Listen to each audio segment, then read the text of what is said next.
कोपरगाव येथे ज्येष्ठ नागरिक सेवा मंच आणि ज्येष्ठ महिला समितीच्या वतीनं सामाजिक क्षेत्रात उल्लेखनीय कामगिरी केल्याबद्दल नाशिक येथील डॉक्टर मनोज चोपडा, कोपरगाव येथील प्रसिद्ध हृदयरोग तज्ज्ञ डॉक्टर DS तथा दत्तात्रय मुळे आणि ज्येष्ठ डॉक्टर विलास आचार्य यांना जीवन गौरव पुरस्कार 2025 देऊन सन्मानित करण्यात आलं।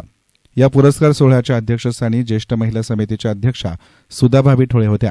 तर पुरस्कार वितरण सोहळ्याप्रसंगी सहकार महर्षी शंकरराव कोल्हे सहकारी साखर कारखान्याचे चेअरमन विवेक कोल्हे, राष्ट्रीय दूध विकास बोर्डाचे संचालक तथा गोदावरी खोरे नामदेवरावजी परजणे पाटील दूध संघाचे चेअरमन राजेश परजणे, राज्य पतसंस्था फेडरेशनचे अध्यक्ष काका कोयटे, ज्येष्ठ उद्योजक कांतीलाल अग्रवाल, प्रसिद्ध उद्योजक कैलास ठोळे, डॉक्टर अजय गर्जे, प्रसाद नाईक, बबलू वाणी, विनोद राक्षे, वसंत आव्हाड, SL कुलकर्णी, रजनी गुजराती, शैलेजा रोहम, डॉक्टर शिरीष मुळे, नारायण अग्रवाल, माजी उपनगराध्यक्षा मिनल खांबेकर, श्रीमती चंदा कोठारी, श्रीमती पुष्पलता सुतार आदींसह मान्यवर उपस्थित होते।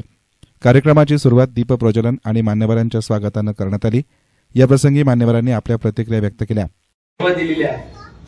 खरं तर शिक्षण घेतलं तर आपण अनेकदा बघतो की शिक्षणातून दोन संधी आपल्याला असती, एक तर व्यवसाय करण्याची आणि एक सेवा देण्याची। व्यावसायिक दृष्टिकोनातून जर सरांनी विचार केला असता तर आज काही कोट्याधीश आणि किंवा काही मोठे हॉस्पिटल सरांनी उभे करू शकले असते, परंतु कुठेतरी दोन्हीचा समतोल साधून सेवा हा धर्म समजून अहोरात्र 40 वर्ष सर तुम्ही सेवा देताय, त्याबद्दल आम्ही सर्वजण आपल्या समोर नतमस्तक होतो। आपल्या कार्याचं कौतुक करावं तेवढं कमी आहे। मी आमच्या सगळ्या खरं तर उपस्थितांच्या वतीने आपल्याला शुभेच्छा देतो। आणि दुसरं नुसतं सेवाच दिली नाही, सरांनी देखील स्वतःचं आरोग्य अतिशय उत्तम ठेवलेलं आहे। अनेकदा आपण बघतो की व्यवसायामध्ये आपण स्ट्रेस असतो, अनेक इमर्जन्सी पेशंट्स असतात, पण कुठेही न डगमगता त्या ठिकाणी सेवा देत आहेत। त्यांच्या पश्चात संकेत सर असतील, त्यांच्या सुनबाई असतील, हे सर्वच त्यांचा हा वारसा पुढे चालवत आहे। परंतु अनेकदा पेशंटला मी सांगितलं की संकेत सर येऊन गेले त्यानंतर तुम्ही मोठ्या सरांशी एकदा बोला, कारण त्यांचे दोन प्रेमाचे शब्द जरी पेशंटच्या कानावर पडले तरी ते औषधांपेक्षा ते शब्द त्यांना बरा होण्यामध्ये काम करतात। आणि असं चांगलं काम त्यांनी गेल्या काही वर्षांमध्ये या ठिकाणी केलेलं आहे। त्याचप्रमाणे आता मुळे सरांचं मल्टी स्पेशालिटी हॉस्पिटल आहे। सगळ्या वक्त्यांनी माझ्या आधी त्यांचं भरभरून असं कौतुक केलेलंच आहे। परंतु करोना महामारीमध्ये जेव्हा सगळं जग आपला जीव वाचवण्याकरता खोलीमध्ये कोंडून त्या ठिकाणी स्वतःला ठेवत होतो, अशाही परिस्थितीमध्ये सरांनी या ठिकाणी आपलं हे कर्तव्य आहे हे समजून अहोरात्र रुग्ण सेवा त्या ठिकाणी दिली। आणि एवढंच नव्हे तर तुटपुंज त्या ठिकाणी व्यवस्था होती, बेड शिल्लक नसायचे, अनेकदा पेशंट ऍडमिट होत नव्हते। पदावर असेल त्या माध्यमातून आम्ही काही थोडीफार सेवा देण्याचा प्रयत्न करीत असेल तर मला वाटतं ते तुमच्या सारख्यांच्या ज्येष्ठांच्या आशीर्वादामुळे शक्य झालेलं आहे। मी तिन्ही डॉक्टर साहेबांचं मनापासून अभिनंदन करतो, त्यांच्या भावी कार्याला मनापासून सदिच्छा शुभेच्छा व्यक्त करतो। आपण उदारांतकरणाने म्हणजे आम्ही समाज रचनेत असताना तुमचं तिघांचं कौतुक होऊन आता डॉक्टर आचार्य साहेब आमचे संवत्सरचेच आहेत, त्यांना मी फार जवळून अनुभवतो। तर एक वर चढ एक सगळे डॉक्टर साहेब आहेत, पण ताई सुद्धा आता क्रीडा क्षेत्रात आंतरराष्ट्रीय पातळीपर्यंत त्यांना पारितोषिक मिळाले। डॉक्टर सुषमाताईंना डॉक्टरांचे चिरंजीव आहे, चांगलं नाव कमवलेलं लायन्सच्या माध्यमातून। आणि सुनबाई विजोबा म्हटले त्याप्रमाणे आता डॉक्टर अधिक तारका असं ते कुटुंब आमच्या संवत्सरचं आहे, आम्हाला निश्चित अभिमान आहे। पण संवत्सर म्हणून अभिमान बाळगण्यापेक्षा जी सेवा ते कोपरगाव आणि परिसरातील सर्वसामान्य जनतेसाठी सदैव देतात, नुसतं आरोग्याची सेवा नाही, इतर गोरगरीब विद्यार्थ्यांना लायन्सच्या माध्यमातून दरवर्षीचा त्यांचा उपक्रम असतो, शाळा साहित्य दे, बाकीचं दे। डॉक्टर मुळे सरांचं तर मी अनेक वेळेस जाहीर भाषणात सांगितलं, सगळ्यात जास्त सर्पदंश आमच्या संवत्सरला जातो गोदावरी काठ असल्या कारण। आणि एक हक्काचं ठिकाण आम्हाला आहे, डॉक्टर मुळे सरांकडे पेशंट पाठवून द्यायचं म्हणजे आम्ही निर्धास्त राहतो। सक्सेस रेट 101% असत, नाही कोणतं पेशंट एकही आतापर्यंत त्यांच्याकडून गेलेलं नाही। आणि कधी डॉक्टर साहेबांनी पैशासाठी अडवलेलं नाही, बाबा तुम्ही पैसे भरा किंवा औषध आणा मग आम्ही ट्रीटमेंट करू। होऊन गेला किंवा पेशंटने डॉक्टर साहेबांनी सांगितलं की असं असं पेशंट येतोय तर त्यांची यंत्रणा सगळी हजर राहते. तेव्हा मुळेंचा सत्कार तर निश्चितपणे योग्य आहे. मुळे म्हणजे कोपरगावची जीवनरेखा आहे, लाईफलाईन ज्याला म्हणतो. कोपरगावच्या हजारो रुग्णांना आपल्या मुलांनी योगदान दिलेलं आहे. त्यांचीच परंपरा, त्यांची मुलं सुना पुढे चालवत आहे. मुळे खरं एकटे मुळे नाही, या मुळे कुटुंबियांचा जीवनगौरव केला पाहिजे. जीवनगौरव असं म्हणतात की एखाद्या माणसाला निवृत्त करायचं असेल तर त्याचा जीवनगौरव करावा. डॉक्टर साहेब, तुम्ही अजिबात निवृत्त होऊ नका, आम्ही तुम्हाला निवृत्त होऊ देणार नाही.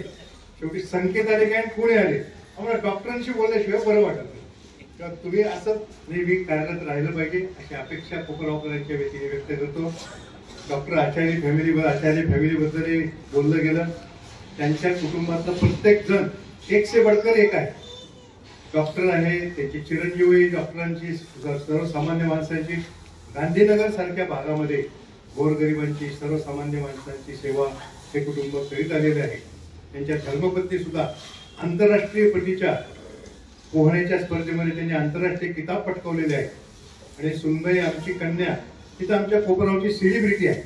तसे आचार्य कुटुंब सुद्धा कोपरगावकरांच्या दृष्टीने अतिशय अभिमानास्पद असं कुटुंब आहे. डॉक्टर चोपडांचा मला संपर्क आला नाही, परंतु दर आठवड्याला कुठं ना कुठं डॉक्टर चोपडांचं नाव ऐकल्याशिवाय कोपरगावकरांचा डॉक्टर साहेब दिवस जात नाही. कुठे कोणत्याही पेशंटला विचारा, चोपडांकडे ऍडमिट केले. आणि सुदैवानं गेल्या आठवड्यामध्ये डॉक्टर साहेब म्हणजे समता पतसंस्थेतर्फे नाशिक रोडला मॅग्नम हॉस्पिटल वतीने तुमचा एक कॅम्पही आम्ही घेतला होता. अतिशय चांगल्या प्रकारचं योगदान आपण या वैद्यकीय क्षेत्रात देत आहात. त्याबद्दल या सर्व तिन्ही सत्कार मूर्तीचं मी मनपूर्वक अभिनंदन करतो. विजूभाऊने आता राजेश आबाच्या वेळेबद्दल उल्लेख केला, ते वेळेत येतात. आता मला संगमनेरला सांगायचं आहे आणि अभी तो पिक्चर बाकी आहे.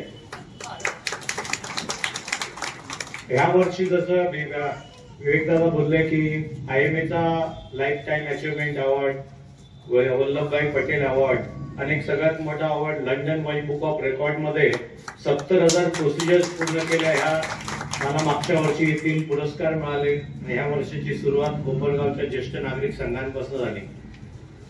कोपरगाव आणि शिर्डीचं माझं नातं जसं भागचंदी ठोळे आणि ठोळे बम फॅमिली किंवा बाकी मुळे सर आणि डॉक्टर उसरे, डॉक्टर क्षत्रिय यांच्या बरोबरीचे जे एकदम माझ्यामध्ये फॅमिली रिलेशन्स माझे डेव्हलप झालेले आहेत. आणि 2006 ते 2014 शिर्डी साई संस्थाने ते मी फार मोठं काम केलं असं मला वाटतं.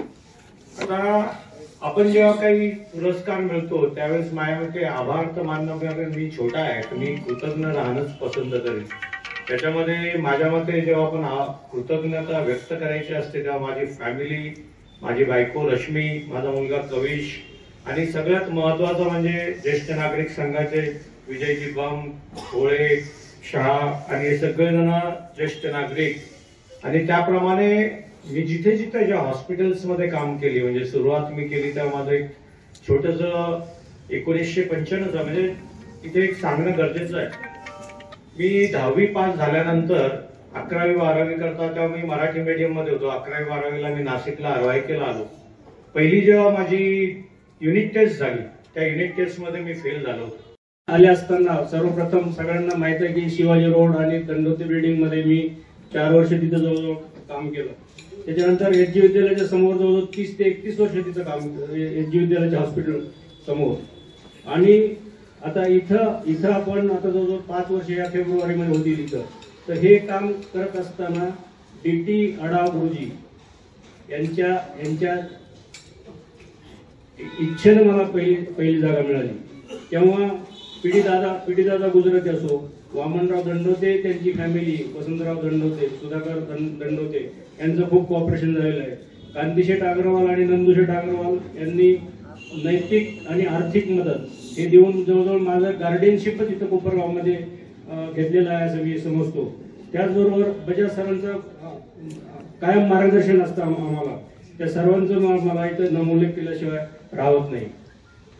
नवीन बिल्डिंग मध्ये जेव्हा आपण शिफ्ट झालो इकडे तेव्हा जुन्या बिल्डिंगच्या काही अडचणी होत्या, काही कमी होत्या म्हणून आपण इकडे शिफ्ट केलं. तर त्याच्यामध्ये प्रामुख्याने मला डॉक्टर चोपडांना सांगावं वाटतं की dedicated casualty intensive care unit intubation, ventilation, monitoring, oxygenation हे सगळं तर चालूच असतं. पण डेडिकेटेड कॅज्युअलिटीमध्ये right from diagnosis to treatment आणि IV लावण्यापासून ते DC शॉक पर्यंतची ट्रीटमेंट आम्ही कॅज्युअलिटीमध्ये देऊन आज शेकडो रुग्णांना इथं प्राण वाचवलेले आहेत.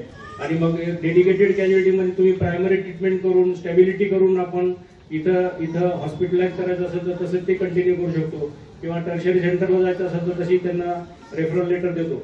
अशी व्यवस्था इथं करून आम्ही खूप चांगलं काम या ठिकाणी करू शकलो, त्याचा मला आनंद आहे. मला ज्यांनी घडवलं असे माझे सर्व गुरुजन वर्ग, माझे माता पिता, माझे बंधू, माझी बहीण आणि सर्व माझ्या प्रेम करणारे मित्र आणि माझ्यावर विश्वास ठेवून ट्रीटमेंट घेणारे सर्व रुग्ण, या सर्वांचा मी ऋणी आहे. ज्येष्ठ नागरिक संघटनेनं जीवन गौरव पुरस्कार देणाऱ्या आम्हाला तिघांनाही जो आनंद दिला आहे, खरोखर आम्ही तिघं एकाच माळ्याचे मणी आहोत. अतिशय ग्रामीण भागात जन्मलेलो, जिल्हा परिषद शाळेत शिकलेलो, नंतर शिक्षण संस्थेमध्ये शिक्षण घेतलेलं, त्यानंतर इथं SHM कॉलेजमध्ये मी शिकलो. त्यानंतर 1972 साली पुणे आयुर्वेद कॉलेजमध्ये ऍडमिशन घेतली. आज इथं माझे सहकारी मित्र डॉक्टर सूर्यवंशी आहेत, नंतर जवळ डॉक्टर आहेत, रणदेवी डॉक्टर आहेत, आणि या सर्वांच्या साक्षीनं मी शिक्षण पूर्ण केलं. 1978 मध्ये BMS ची डिग्री घेतली आणि सारख्या एका दुर्गम भागात प्रॅक्टिस सुरू केली. खरं तर आमच्या घराण्यात कोणी डॉक्टर नव्हतं, त्यामुळे ध्येय एकच होतं की मला सगळ्या गोष्टी आल्या पाहिजे. मला ग्रामीण भागात प्रॅक्टिस करायची. उद्या पेशंटला फरक नाही पडला तर मी कोणाला विचारणार? आज माझा मुलगा मला विचारू शकतो, तसं मला कोणीच नव्हतं. त्यामुळे या सर्व गोष्टी मला आल्या पाहिजे यासाठी मी खूप मेहनत घेतली, सगळं ज्ञान अद्ययावत करत गेलो आणि त्याचे रिझल्ट मला नक्कीच मिळत गेले. माझ्या विश्वास जे रुग्ण माझ्याकडे यायचे आणि अनेक रुग्णांना अधिक क्रिटिकल कंडिशन मध्ये मी ट्रीटमेंट दिली. सदर कार्यक्रम यशस्वी होण्यासाठी कोपरगाव ज्येष्ठ नागरिक संघाचे विजय बंब, दत्तात्रय कंगले, योगाचार्य उत्तम शहा, पेंटर दारुवाला, अनिल पांढरे, गोकुळ गंगवाल, जगन्नाथ थोरे, सुवालाल भंडारी, श्रीमती जयश्री शहा, श्रीमती माधवी नेने, योगेश जोबनपुत्र, सतीश गुजराती आदींसह कोपरगाव ज्येष्ठ नागरिक सेवा मंच आणि ज्येष्ठ महिला समितीचे सर्व पदाधिकारी सभासदांनी विशेष परिश्रम घेतले. एस्तान मीडियासाठी प्रतिनिधी युसुफ रंगरेज, कोपरगाव.